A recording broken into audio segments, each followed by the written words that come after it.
So Al-Ja'rana, you know, used to weave, and then she will cut everything at the end of the day. Now we've been weaving for 28 days. We don't want to shred everything we made during the month of Ramadan. And Allah subhanahu wa ta'ala gave it to us as a gift so that we can, as, you know, our uncle, your uncle, my brother, Amjad, when I asked him how many years you've been fasting the month of Ramadan, he said he's been fasting the month of Ramadan for about 90 years. And he said 50. He said 50 years. And, you know, remember I asked him 2 weeks ago, do you feel that you are 50 times better this year than you were 50 years back? And inshallah, from what I know about him, that he is 50 years better, because every year we've got to build on the year before. And inshallah, ask Allah subhanahu wa ta'ala that we will continue to be worthy of that protection by Allah subhanahu wa ta'ala. Remember, you know, during Friday, or was it, you know, it was during one speech I was given, I said I don't have the time. It was during Friday, last Friday. And I said I would like to repeat that hadith, which, by the way, if it is for no one else, please allow me, for those who are coming for the first time, to hear it, that on the day of judgment, look, you know, and I don't know, the example that came to my mind as I was mentioning the hadith on Friday, I thought of everyone leaving London. Imagine this. Now everyone is leaving London, going in the direction of Toronto. At the same time, what will happen on the 401? There will be a huge traffic jam. There is a huge traffic. It will be unpassable. Not that Allah subhanahu wa ta'ala doesn't have enough space for all of us to congregate comfortably. Because look, now you finished your life on earth, and now you are going to congregate in front of Allah subhanahu wa ta'ala. So there's big, he says, I want you to experience a traffic jam. And this traffic jam is in Ard al-Mahshar, where all of us will be congregated, but 7 categories of people will be, you know, called upon. You follow me, follow me, follow me, follow me, follow me, follow me, follow me. 7 categories of people will be taken to a place where they will be under the protection of Allah subhanahu wa ta'ala for 50,000 years. Ooh, this is big. 50. How old are you? 12? 12? Just the 12. I'm talking 50,000 years. People waiting for the judgment day. Waiting. During that time, 7 categories of people will be enjoying a detour. You know, imagine that you've been for 3 hours, the traffic is not moving except a little bit, and you got to the ramp now. And now, you've seen it. You got to the ramp, everybody speeds. They speed. Why do they speed? Because they can't take it any longer.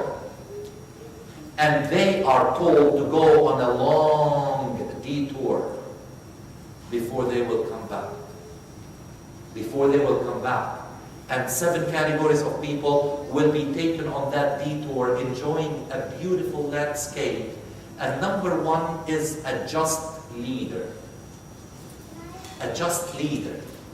Umar ibn al-Khattab. A just leader.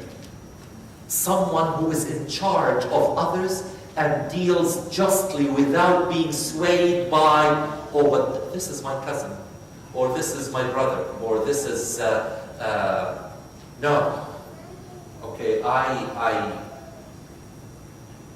I have so much respect. وَإِذَا حَكَمْتُمْ بَيْنَ النَّاسِ فَاحْكُمُوا بِالْعَدْلِ. Allah subhanahu wa ta'ala says, if you will deal or judge among, make sure you do that with justice. وَلَا يَجْرِمَنَّكُمْ شَنَآنُ قَوْمٍ أَنْ صَدُّوكُمْ عَنِ الْمَسْجِدِ الْحَرَامِ عَلَى أَلَّا تَعْدِلُوا. Now don't be swayed by the dislike of those who kicked you out from Mecca and throw you out of your homes. You don't like them, but don't let that stop you from establishing justice. Be just. Be just. Justice is everything. So a person who is just will be protected. Allah subhanahu wa ta'ala say you deserve protection. And number two, imagine, number two, I can count, many among you, no, you don't qualify. Okay, you qualified a long time ago, but now you don't qualify. Okay, she's hoping that she will qualify. Okay, now number two is a young, sorry, I don't mean to be rude here. Okay. But your husband loves it, okay? He wants to get even. Because they were talking about old age before you came. Okay, so now number two is a young, like yourself. You're young. You're young. How old are you? 13, you're young. Okay, even 20, even 25, even 30, but then 31, so 32, 36, 40, but you don't qualify, I'm sorry. Okay, he was looking at me hoping that I will say, yeah, neither of you qualify, you do qualify. Okay, now a young person with all the pressures, with all the temptations, with all the things to say, come to me, i'tina, as we read in Al-Quran Kareem. As we read in the Quran Kareem. وَلَهُ أَصْحَابٌ يَدْعُونَهُ. Okay, they call him, i'tina, come to us. Leave the worship of Allah subhanahu wa ta'ala. Come, let's have fun. Resists. Grew up with the love and affection of Allah subhanahu wa ta'ala. And number three, a person whose heart is attached to the masajid. Just loves to come to the masjid. Is Abu Muthanna here? He will come. There's a person, I don't know who doesn't know Abu Muthanna. Anybody who doesn't know Abu Muthanna?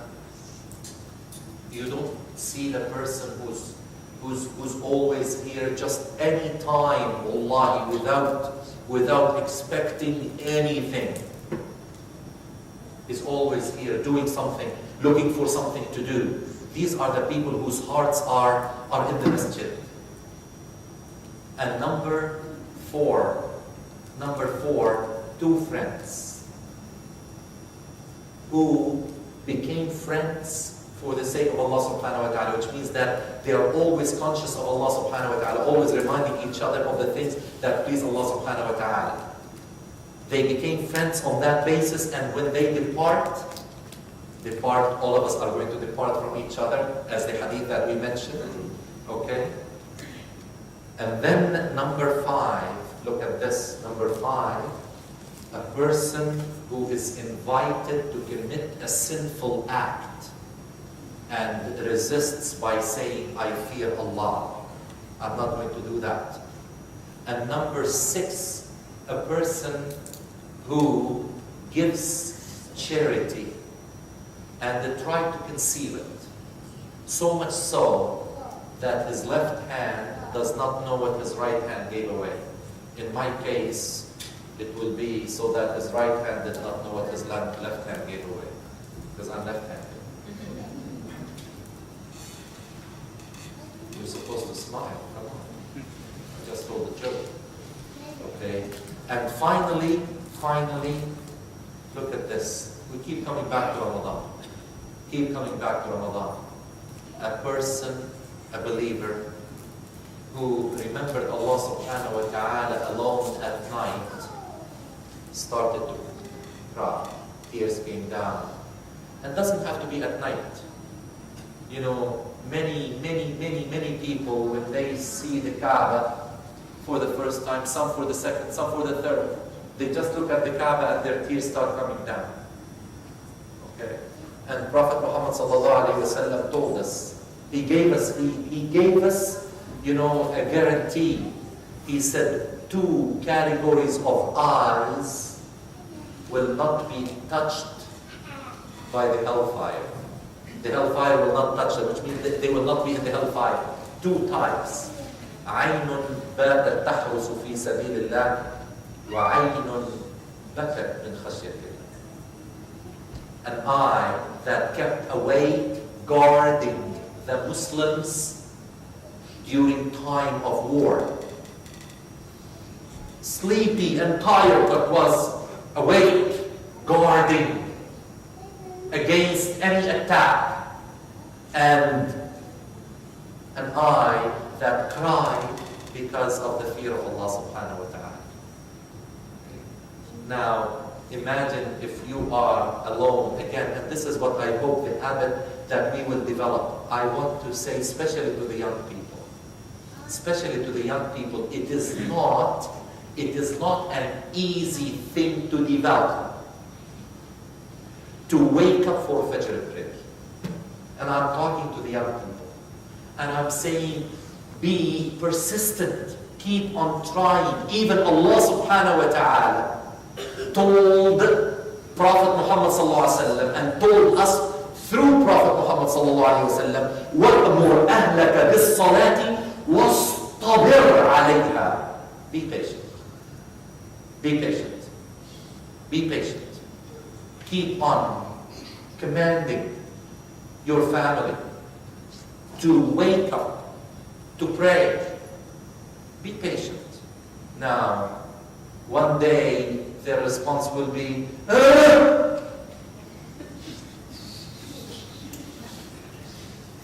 Somebody is laughing. Oh, so many parents are laughing. Okay. But there's one particular example I hear every morning.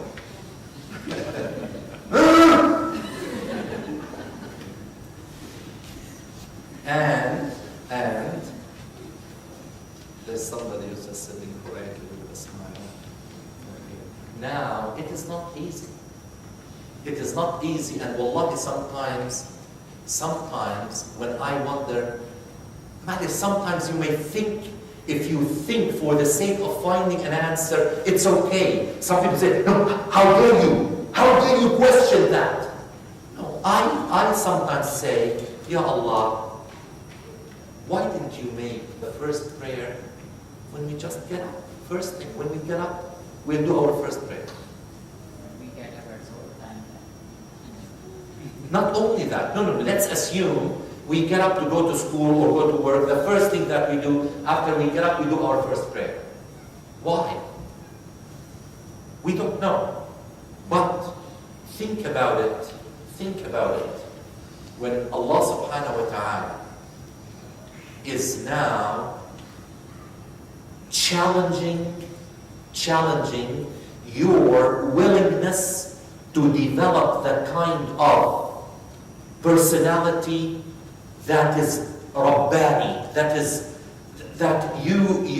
no one would get up from their slumber for anything if they don't really love the one they are getting up to. Nothing, I tell you, Allah, okay, if you have, okay, I'll pretend I'm not looking to the left. If you have to get up because you need to catch a bus from Saunders School going to Canada's Wonderland, and the bus is leaving at 7 o'clock sharp, what time will you get up? Yeah, no, but even I will go to bed very late because I have to prepare what am I going to wear and what am I going to take with me and what all of that. And it's 2 o'clock, go and sleep, you have to get up. No, I'll be fine. Don't worry. Go to sleep, you have to wake up for suhoor.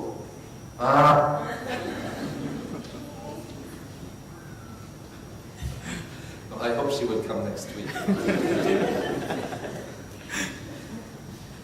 So you do Do something because you love to do it. And maybe I'm wrong. Maybe I'm wrong. But if you get up every day, not because Allah is getting anything from it, but because I'm getting something from it, because I know that if I have something that I really need and I'm alone with Allah subhanahu wa ta'ala after Fajr and I say, Ya Allah, please, I have a request. Can you please look after it? What do you think my relationship with Allah subhanahu wa ta'ala? I think, I don't know. But it is that test. Do something that is slight, but with time, by the way, it becomes a routine. And not the kind of negative routine. There is even a dua that if you make, because you are saying, Ya Allah, I'm going to turn on the alarm. Please wake me up for Fajr. Allah subhanahu wa ta'ala will wake you up right at Fajr time because you asked Allah subhanahu wa ta'ala to be your alarm clock. Because you said, Ya Allah, I have an appointment with you. Yeah, I'll wake you up, don't worry. This is the kind, قُلْ هَلْ يَسْتَوِي الَّذِينَ يَعْلَمُونَ وَالَّذِينَ لَا يَعْلَمُونَ. We just read it in Surah Al-Dariyat. إِنَّمَا يَتَذَكَّرُ أُولُو الْأَلْبَابِ. That those with wit remember these things and they relate to them. Allah subhanahu wa ta'ala sent us lots of gifts in this Ramadan.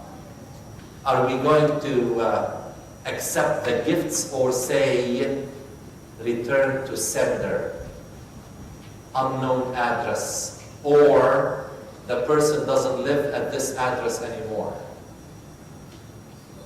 Many times, that nafs zakiyya does not live at that address anymore. It's not there anymore. We need to bring back that nafs zakiyya, that purified nafs, to that address at which it used to live when the address was Deen al-Fitra. This is, maybe we can call it 786 Deen al-Fitra. And the postal code is Subhanallah, Allahu Akbar. And the city is Ramadan, and the province is Islam. This is the address of the Nafs al-Zakiyya, the address of the purified soul.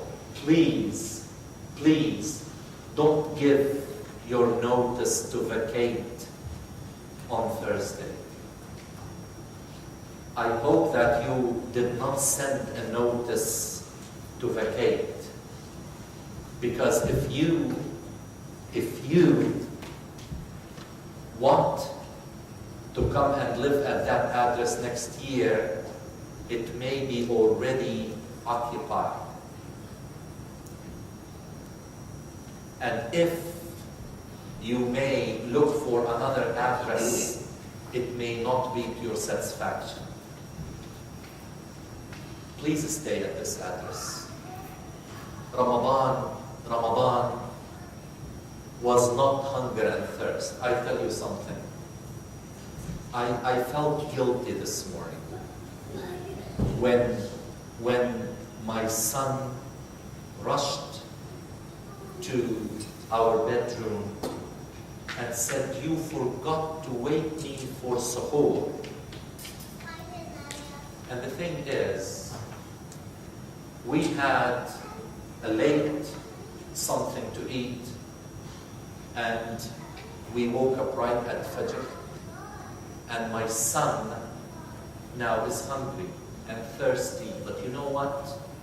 I feel it. I know that his satisfaction that now he is doing something for the sake of Allah subhanahu wa ta'ala will soon, if not already, take over that feeling of hunger and thirst, and will continue with the sustenance from Allah subhanahu wa ta'ala. Prophet Muhammad sallallahu alayhi wa sallam used to continue days of fasting. And he said, don't you dare, he told his companions, to do what I do. Because Allah subhanahu wa ta'ala يطعمني ويسقين. Allah provides me with sustenance and quenches my thirst. But don't do it yourself. Now, in summary, before I will open the floor for questions, I would like to say that we are fortunate that we received one more Ramadan, the same as I remind you what I said when we were preparing for the month of Ramadan. Remember what Al-Mu'alla ibn al-Fadl used to say. He used to say that the messengers, the companions of the messenger of Allah used to make dua for 6 months for Allah to make them live until Ramadan. For 6 months. And then they used to live in the shadow of Ramadan for 5 months afterwards, which means that Ramadan was everything because they understood what Ramadan was all about. They understood the legacy of Ramadan. They knew that Ramadan was something special, and it continues to be. There's no reason why Ramadan should turn into food delicacies. There's nothing wrong in having special foods for Ramadan. But this year, Allah subhanahu wa ta'ala, more than any other year, brought Ramadan upon us with vivid images of hunger and death. Not that Allah subhanahu wa ta'ala could not provide for all of His servants equally on this earth, but He said in the relatively negligible, non-existent time on this planet, people will be tested with hunger. وَلَنَبْلُوَنَّكُمْ بِشَيْءٍ مِّنَ الْخَوْفِ وَالْجُوعِ وَنَقْصٍ مِّنَ الْأَمْوَالِ وَالْأَنفُسِ وَالثَّمَرَاتِ. We are going to test you, Allah subhanahu wa ta'ala said in Surah Al-Baqarah, Al-Quran, with hunger and thirst and lack of security and war and. وَبَشِّرِ الصَّابِرِينَ. It needs patience and perseverance before we will go to the plentifulness which is eternal, forever. Which, in a sense, for some students taking a certain program, it feels forever. Ooh, when is it going to end? I've been in school for ages. I can't wait. I know somebody who says, I can't wait until I graduate. I know someone. Okay, I can't wait. Wait a minute. Be patient. Be patient. You are going to graduate, inshallah. And when you graduate, wallahi, you will forget the nights when you used to wash your face and drink coffee and try to stay awake because you were trying to get an extra minute or hour because tomorrow at 7 in the morning, you've got to write your final. You've got to write your final. The same thing. When we graduate from this life to the hereafter, everything, because Rasulullah tells us from a hadith Qudsi, reported by Muslim, that when we will go to the pleasures of Jannah, Allah subhanahu wa ta'ala is going to ask us, did you taste any pleasures in dunya? We will say, not at all, Ya Allah. We did not. Pleasure started now. And then He will ask those who were suffering their entire life in this dunya, have you ever suffered? Not at all, Ya Allah. We never suffered. Now we are in Jannah. Now it is eternity. So we are,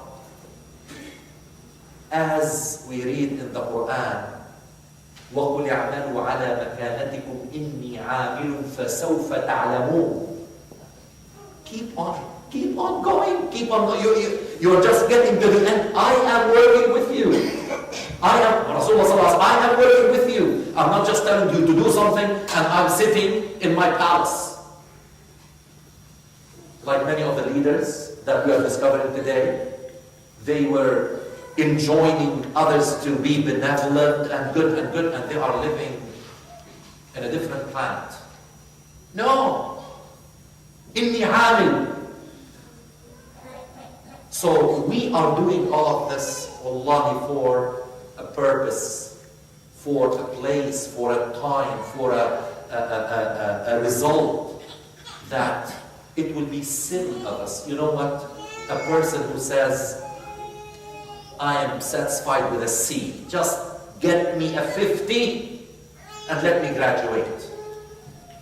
Okay. You may get a 50, but you know what? When you will apply for a job, a person that graduated with honors and has an impressive transcript will make it to the executive positions, and the person who just barely graduated with a 50, sorry. The same thing. Jannah is not homogeneous. Jannah is not homogeneous. And you will just say, I'm okay, I'll be satisfied if I will just live on the streets. Just tell me it's Jannah, and no, it won't be like that. It won't be like that. And remember that finally, if you recall from Surah Al-Dariyat, Allah subhanahu wa ta'ala told us about those who are fasting, about those who are muttaqeen. إِنَّ الْمُتَّقِينَ فِي جَنَّاتٍ وَعُيُونٍ آخِذِينَ مَا آتَاهُمْ رَبُّهُمْ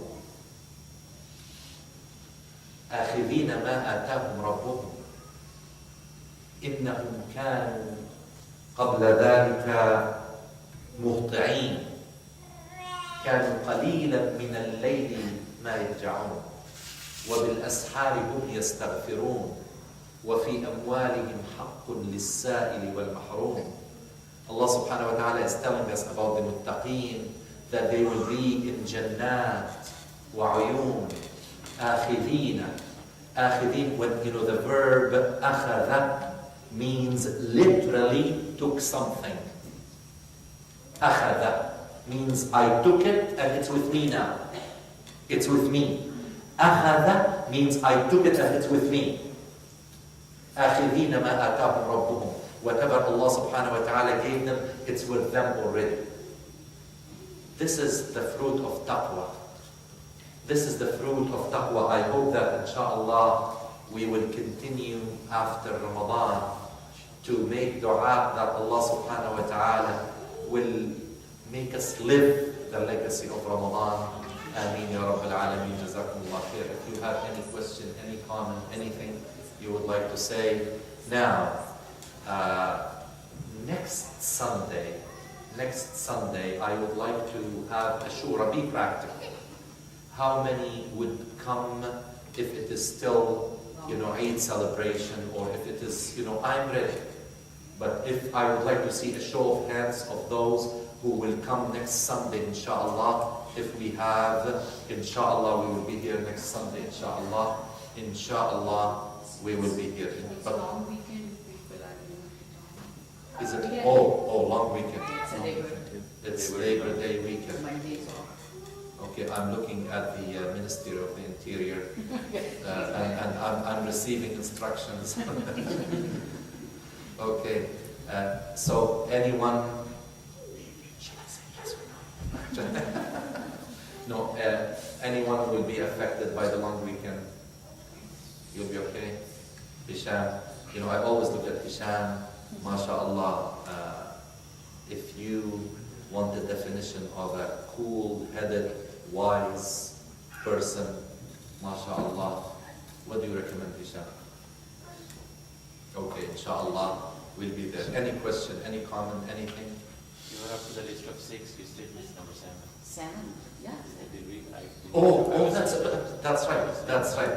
Now number 7. No, I did mention Yes, 7. 7 is the last one. Excuse me, sister. I was sleeping. I told you. Because we got yes, 7. we come to 7. So can you please talk to him afterwards? I heard after 2 friends. Oh, then you missed 3. You were sleeping. Amjad, please, Give make him him a sit big beside pinch. you. Make him sit beside you next time and do that to him. Okay. So did we complete the translation of hadith when Hazrat Jibreel came to visit? No, we didn't. Okay. No, let's catch on that. So when Jibreel came to Prophet Muhammad sallallahu alaihi wasallam, he said to him, "You may live as long as you want, but one day you are going to die. And you may choose anything to do, but you will be held responsible for your own actions. And you may befriend anyone you want, but you will be dealt with on the basis of that friendship." And he continued to say that the dignity of the believer is in Qiyam, in Salatul Qiyam, that this is the badge that will be put on the chest, identifying the believer with Allah subhanahu wa ta'ala. Obviously, we are not going to say, as some people, again, I promise I will, sometimes I deviate because something comes to my mind. There are many people who do Qiyam, but, imagine your husband comes to me now and he says, brother, you noticed that I was a little bit sleepy, last night, instead of praying 12 rak'at qiyam, I prayed 24. Just trying to explain to me. I'll say, I wish you didn't tell me this. Okay, because I know he will not tell me. No, I'm using because I know I can use your experience as an example. We can't say that. Or somebody who usually fasts Monday and Thursday, fast the 13th, 14th, and 15th of every lunar month, and then is tired on a fasting day. I'm used to fasting on Monday, so ma'alish, bear with me, I'm a little bit tired. Don't do that, don't say that. Okay, we will talk about showing off ibadah as something that is frowned upon. It's something that we shouldn't really do. Okay, and finally, he said in the hadith that the best practice or the best thing that Allah subhanahu wa ta'ala can help a servant with is to become self-sufficient from or being in need of other people, not self-sufficient. Self-sufficient is not the word. Okay, no one among us is self-sufficient. We need each other. Okay, but to stand not in need of other. You work and you say Alhamdulillah. Okay, so this is the hadith. Any question, any comment, anything? This is your chance. Okay. Nobody wants to say anything about yes. You were talking about 7 categories. That's for those who haven't done memorized, do they fit in any of those categories? Like, of course, they have a special place, but where do they fit in those categories? Those who memorize the entire Quran would fit in, for sure, 6 out of the 7, if not all 7. Okay, if they are leaders, then it's all 7, because a person who does hifz of Al-Quran, he knows or she knows that they have to live by what they memorize. Otherwise, Allah subhanahu wa ta'ala will hold them responsible for what they have memorized and did not apply. Okay, therefore, all 7 categories, all 7. Yeah, let us not, cut our relationship with the Quran. We used to read the Quran, and I know many people who said, I finished 2 khatm of the Quran. I finished 3. I did 1 in Taraweeh, and 1 I read it on my own, 1 I, devoted the blessing of this khatm to my parents, and 1, so many things. And now, after Ramadan is over, please don't put the Quran on the shelf. And I say to the future generation, those who know more English than Arabic, those who know more Urdu or English than Arabic, those who speak Turkish or Bosnian, or I say to them, please, please, and I say it with complete honesty. Allah subhanahu wa ta'ala, wallahi, many a night I feel that, am I doing what Allah subhanahu wa ta'ala wants me to do? Because Prophet Muhammad sallallahu alaihi wasallam said, all of you are responsible, and each one is responsible for his flock. Kullukum ra'in. All of you are responsible for something, and each one of you is responsible for his flock.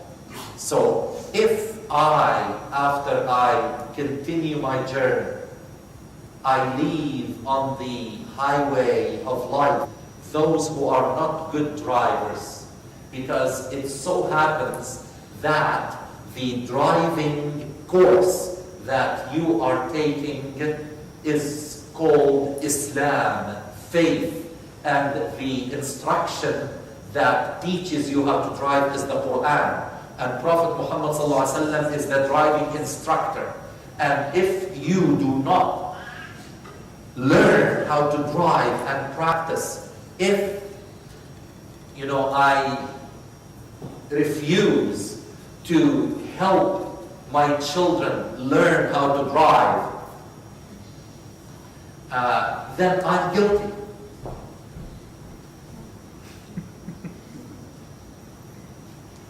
And see, I love examples. Sometimes Huda is learning how to drive now, and she said, "Can I drive to the center?" I said, "Not today. I don't want to arrive there stressed out. Maybe when we return home, inshallah, you can drive." Okay, but imagine if I leave the highway and my children cannot even read from the Quran. Just read. Allah subhanahu wa ta'ala is going to ask me on the day of judgment, why? What did you do? What did you do? Oh, I bought every single PS3 game in the market to my son. I took my children on any trip they could dream of. I bought this, I bought that. I see some smiling, so they can relate to that. MashaAllah. Okay, everybody has something to, all of us, but please, I need you to take learning Arabic very seriously. Make dua to Allah subhanahu wa ta'ala. Make dua. Yes, Hisham. On the same subject, there's still a week for registering for the Arabic classes on Saturday. See the practicality of what we say translated now to at the center. By the way, did you hear? Who did not hear about the expansion project of the center? Who did not hear it? Did not hear it? Everybody knows that the center, inshallah, the house of Allah subhanahu wa ta'ala, inshallah, is going to expand, and we are going to have hubs of activity, inshallah. We would like to have so many things. So many things. We were thinking of inshallah, having attached to the center, now it's the Islamic Center of Southwest Ontario. Imagine the Islamic Institute of Southwest Ontario.